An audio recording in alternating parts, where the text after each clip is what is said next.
super importante, consistente, diante de um adversário muito difícil, né, confronto direto. Queria que você avaliasse essa partida de hoje e também projetasse a de domingo contra o América Mineiro. Boa noite. A de domingo contra o América Mineiro eu não tenho condição. A de hoje, um jogo em que as duas equipes ninguém conseguia controlar a outra equipe. Ela poderia ter o domínio, e o domínio para mim é ter a posse de bola e criar oportunidades, mas ninguém neutralizava o adversário. Foi assim com bola no primeiro tempo maior que o adversário teve e oportunidades, e nós tínhamos oportunidades, o adversário não nos controlava. No segundo tempo, nós melhor, criando oportunidades, e eles, pela qualidade, pelo time que tem, pelo entrosamento que tem, também criando perigo. Efetividade fez a diferença num grande jogo. Boa noite, Tite. Boa noite, Fábio. Tite, queria te perguntar em relação a um movimento que você fez após o jogo. Você aponta para o seu filho, para o Matheus Bach, que você fala, foi tu, foi tu. Qual foi o acerto do Matheus? E também queria saber em relação a essa tua corridinha ali para comemorar com os jogadores. Assim, você estava mais contido nas primeiras comemorações, mas esse jogo foi especial, né? Não sei se representa uma entrada na briga pelo título de vez para você. Então, fala sobre esses dois assuntos, por favor. Obrigado. Uma vez correr melhor, agora o joelho não dá. Eu queria ter o respeito e não passar na frente do adversário. Trouxe para o lado, mas também vou me permitir ser um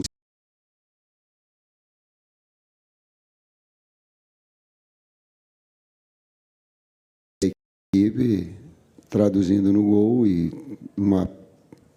ou pelo menos um encaminhamento de uma vitória.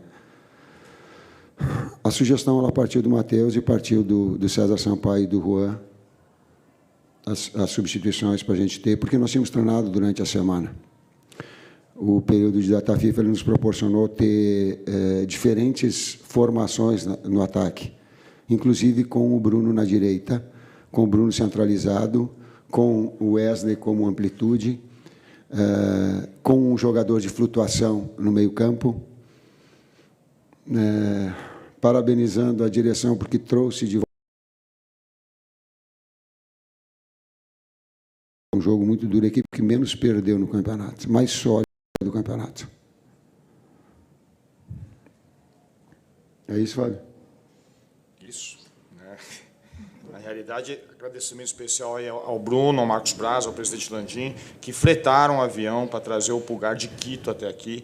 E o Pulgar vinha com uma carga de jogos elevada, uma carga de treino também que ele fez no Chile elevado. Daí a situação de ele não iniciar a partida. Nós optamos por isso.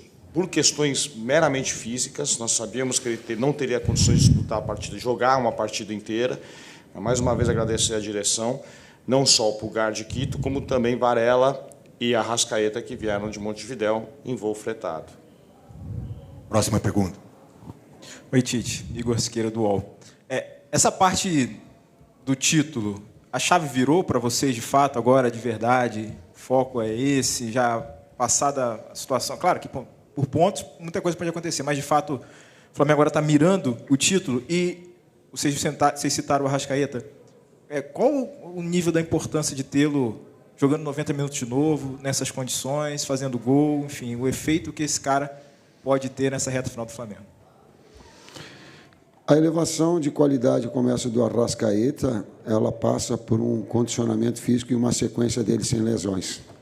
Sim, ele teve, se não me engano, 3 lesões de posterior de coxa. É uma das lesões que assombra o mundo do futebol hoje.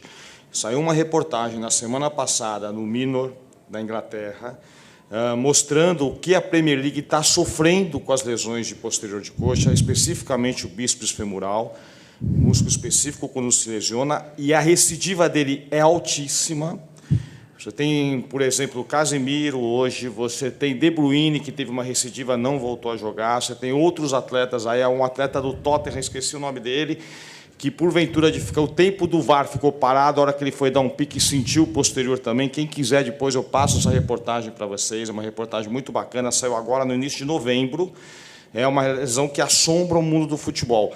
E o Arrascaeta teve 2 ou 3 esse ano e sempre se acelerou, por necessidade, a volta dele aos campos.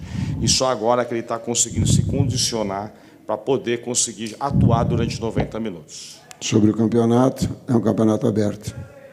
Tu, na pergunta que tu fizeste, tu colocou, ele está aberto. O que vai acontecer, eu não sei. Não sei. São 6 equipes que elas podem ser campeã, classificar na Libertadores ou ficar fora dela. Tem 6 equipes, para mim, que elas estão jogando um campeonato de 4 jogos.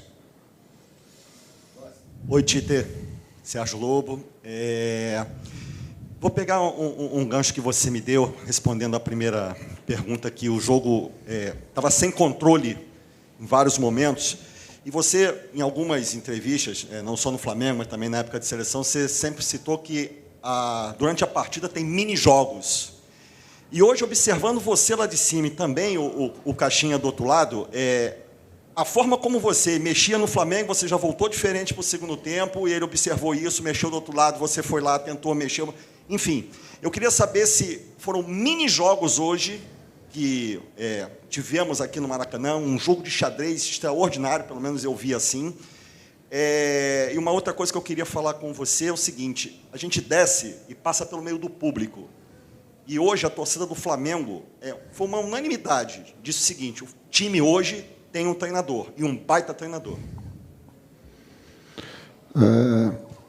Às vezes a gente consegue o equilíbrio da equipe com dois jogadores de lado agressivos e de velocidade. Tem outros jogos que tu precisa de um articulador do lado. O jogo se apresenta nesses mini-jogos que teve, a necessidade de ter mais um articulador para dividir as ações de Arrascaeta de construção, para ter pivô, e ter um de velocidade. Como o Cebolinha estava muito bem, eu tenho que ter, por vezes, um jogador que estava bem no jogo, que é um jogador importante, mas de ter ali o Pulgar, juntamente com o Maia, uma consistência central, e de ter mais um articulador, ter mais um jogador de posse de bola, de criatividade. Foi essa, e aí a equipe cresceu. Então, esses componentes, e o que nos deu, durante a semana, de trabalhar dessa forma, e o atleta entender. Assim como de ter o Bruno Henrique, é um jogador que ele pode, mesmo do lado direito, ser agressivo e ter velocidade, de puxar a velocidade, de ter um atacante de espaço, porque a equipe adversária ela marca alto e a sua linha sobe também, mas ela dá muito espaço atrás. Então, jogadores de velocidade, eles nos proporcionam essa condição. Então, essas utilizações, essas variáveis que o jogo acaba dando. Professor, boa noite, parabéns, pela vitória. Você falou agora, a minha linha vai na mesma aqui do Sérgio, de um jogo muito tático. Esse time do Bragantino, como você falou, um time que menos perdeu, difícil tomar gol, um time muito consistente, muito bem treinado pelo Caixinha. E nessas substituições, você falou agora, você mudou o lado direito todo, do primeiro para o segundo tempo, que é onde o Bragantino criava muitas situações no primeiro tempo, desculpa. E aí, no segundo tempo, você achou o time mais equilibrado para poder conseguir construir essa vitória? Obrigado. Sim, ele te deu mais um jogador de articulação. E, às vezes, eu coloquei para os atletas, às vezes, quando tu toma um cartão num jogo tão, inclusive com faltas táticas das duas equipes, como eles marcavam muita pressão, qualquer jogada que nós tínhamos e que livrávamos para sair num contra-ataque para uma condição, era falta tática também. Então, um jogo de muito embate. Quando um defensor, como o caso do Matheus, tomou um cartão, tu fica naturalmente, humanamente mais contido. O Maia, da mesma forma, nesses jogos que tem muito embate, tu tem que ter um cuidado. Eu não gosto de substituir por causa de cartão. O atleta tem que jogar com essa pressão. Mas tem alguns momentos que eles são necessários. Então, por necessidade de ter uma articulação maior, e a versatilidade do Gerson te dá isso. A qualidade do Pulgar te dá isso. Juntamente com a necessidade, por vezes, do cartão, tu tem um jogador que te ataca espaço e que tem velocidade, que aí tu libera ele mais para apoio. Às vezes tu joga com um lateral mais base, às vezes tu joga com um mais agressivo. Essas variações da semana ela também nos deu. Interessante também completar, Tite, é uma equipe, dá parabéns para os preparadores físicos da equipe do Red Bull Bragantino. Uma equipe muito potente e rápida. São jogadores de agilidade, mobilidade, velozes, a uma média de idade de 24 anos apenas. Nós sabíamos que fisicamente ia ser um jogo difícil, né? E claro que o Mateuzinho com cartão amarelo ia ter um embate físico com o externo da equipe do Bragantino, que por vezes ele ia ter vantagem. Isso poderia acontecer, já que é uma equipe muito nova e muito bem preparada fisicamente, muito bem treinada. Tite, boa noite. Marcel Lins, da TV Globo aqui. Parabéns pela vitória. Esse era um jogo muito aguardado, assim, pela torcida, imagino que por vocês também, porque toda hora falava, olha, ainda tem aquele jogo que está faltando, e esse jogo chegou. Tem uma informação de que o vestiário estava diferente, assim, que foi meio que preparado, eu acho que com frases motivacionais, não sei se por você, pela direção. Talvez isso seja um segredo, mas eu queria que você, se puder falar, caso se mantenha em segredo, o quanto foi importante essa parte motivacional para o jogo de hoje. Eu não acredito em parte motivacional, eu particularmente. Eu acredito em confiança. Motivação, atividade que eu exerço. O clube onde eu estou. Os atletas estarem num clube da grandeza, com a torcida, com o espetáculo que hoje, se não te for motivado, é porque tem algum problema mental. E nós não temos esse problema. Mas o detalhe é confiança. Por quê? Porque são jogos muito grandes. E sem nenhum demérito.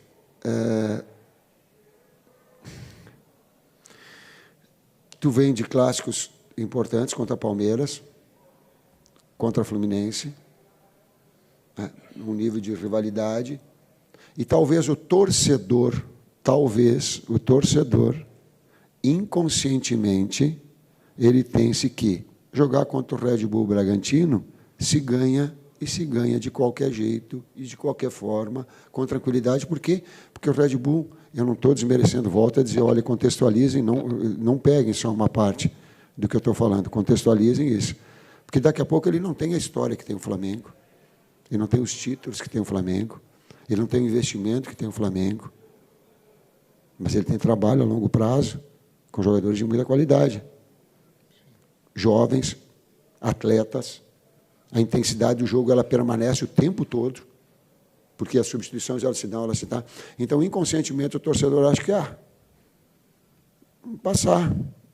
Não é assim, o futebol não é assim. O Bragantino criou muito mais oportunidades que o Fluminense contra nós. Talvez o desempenho pudesse ser de uma vitória contra o Fluminense, com respeito, no Fla-Flu, e um empate hoje. Se tu pega os desempenhos e as oportunidades tidas, reais de gol.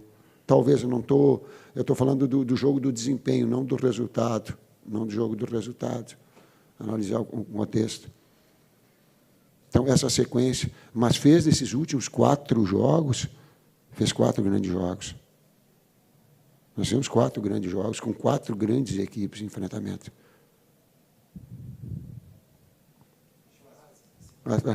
Ela é de confiança, ela não é motivacional, ela é de...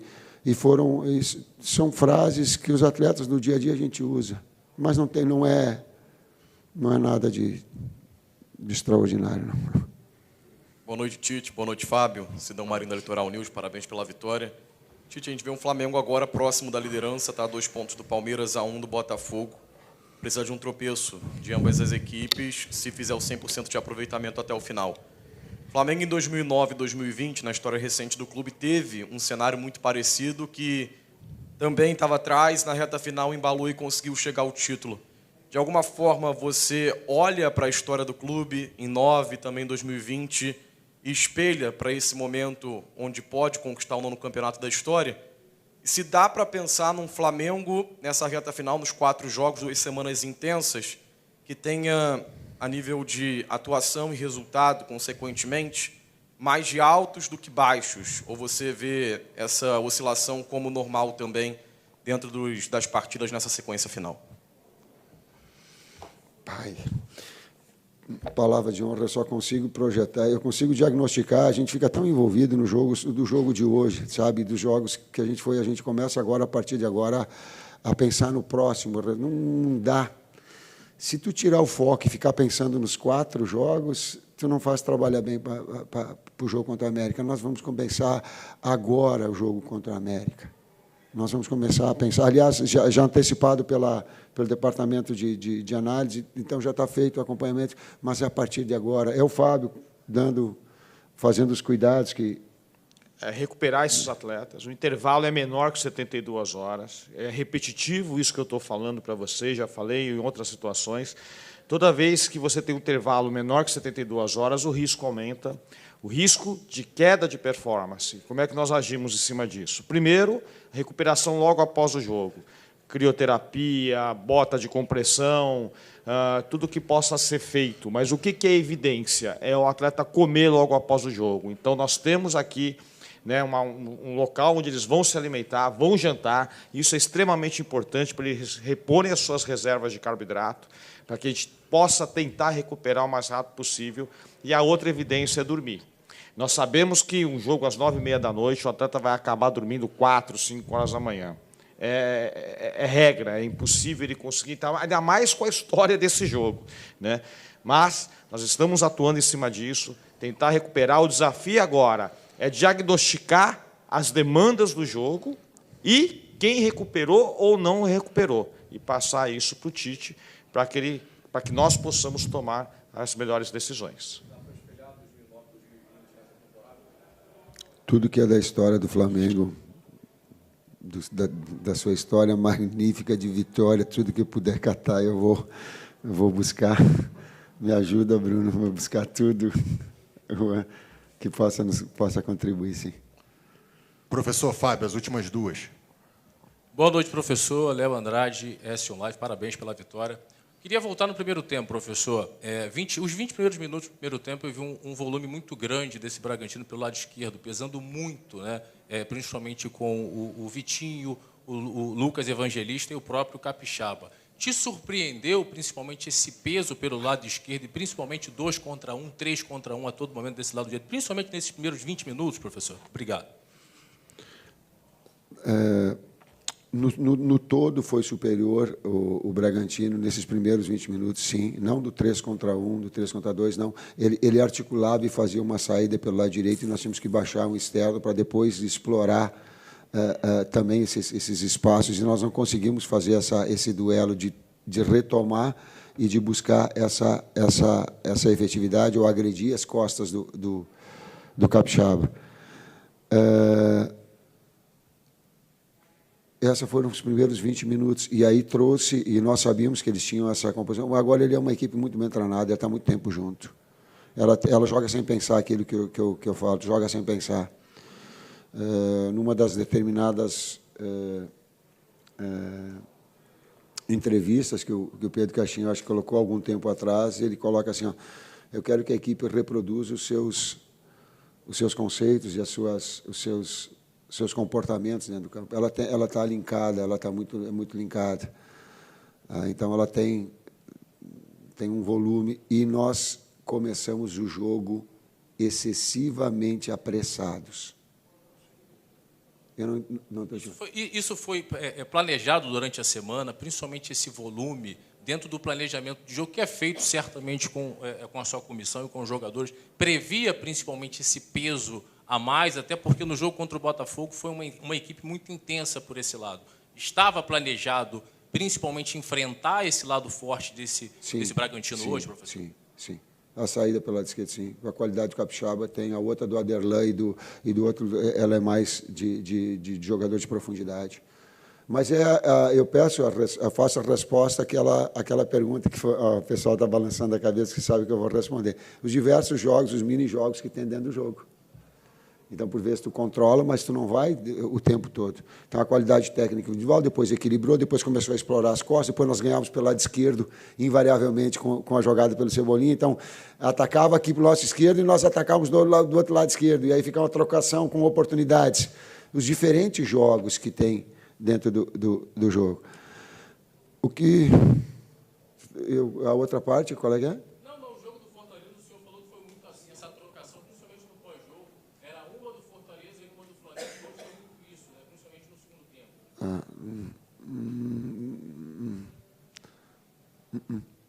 respeito, mas não concordo, não.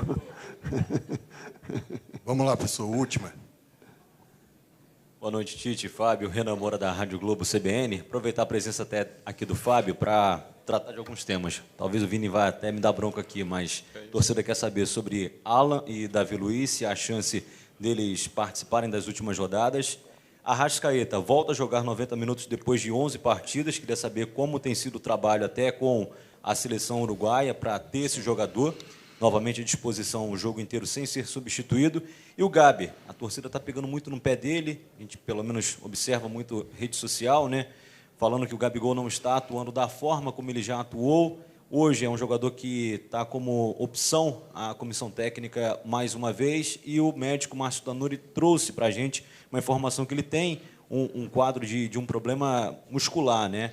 Eu queria saber como tem sido também esse tratamento com o Gabigol e como você utilizou até essa data FIFA para poder, quem sabe, melhorar a condição do Gabi. Bom, vamos por partes, então, né? Alan, treinando com o grupo, fez alguns treinos em separado, em 2 períodos até, no aspecto físico, já que ficou 2 meses e pouco aí em inatividade. Amanhã temos um treino em campo um pouco mais aberto, para nós podermos observá-lo melhor. Está indo muito bem, altamente competitivo, enche os olhos esse comportamento dele dentro de campo. Mas o treino de amanhã vai ser importante para nós podermos pensar na utilização dele ou não no aspecto físico clínico. Davi também vem treinando com o grupo já, não fez treinos em período integral porque ele já vinha jogando, não há necessidade, estamos já em novembro, já no final de temporada. É uma lesão de tornozelo, uma entorse grau 3, se eu não me engano, tornozelo do 2 para 3, uma entorse, entre aspas, séria, mas já está bem. Tem um pouco de dor ainda, que é o pé de apoio, quando ele vai apoiar o pé para bater com a perna esquerda, se eu não me engano, é o pé direito, agora não me recordo direito, desculpa. Mas ele tem um pouquinho de dor ainda, né? Vamos observar também, esse treino de amanhã é importante nesse aspecto. Arrascaeta. A seleção uruguaia sempre nos passa tudo o que ele fez lá e nos ajudou, porque a carga de treino também do Bielsa é uma carga um pouco elevada, e isso trouxe frutos positivos a ele, foi importante para nós até. O fato de ele não ter jogado lá também nos ajuda aqui, que aqui ele jogou hoje 90 minutos, ficamos muito felizes com o desempenho dele em 90 minutos, e esperamos que ele possa jogar mais partidas 90 minutos. E quanto ao Gabriel, a estratégia foi um tratamento conservador, que o Tanuri já passou para vocês. Na semana passada, ele ficou mais com a fisioterapia e nós, por vezes, fazíamos alguns trabalhos só físicos sem bola. Nessa semana, ele já começou com um trabalho com bola e vamos também observá-lo amanhã. É isso? Então tá bom. Boa noite a todos. Obrigado, professor Tite.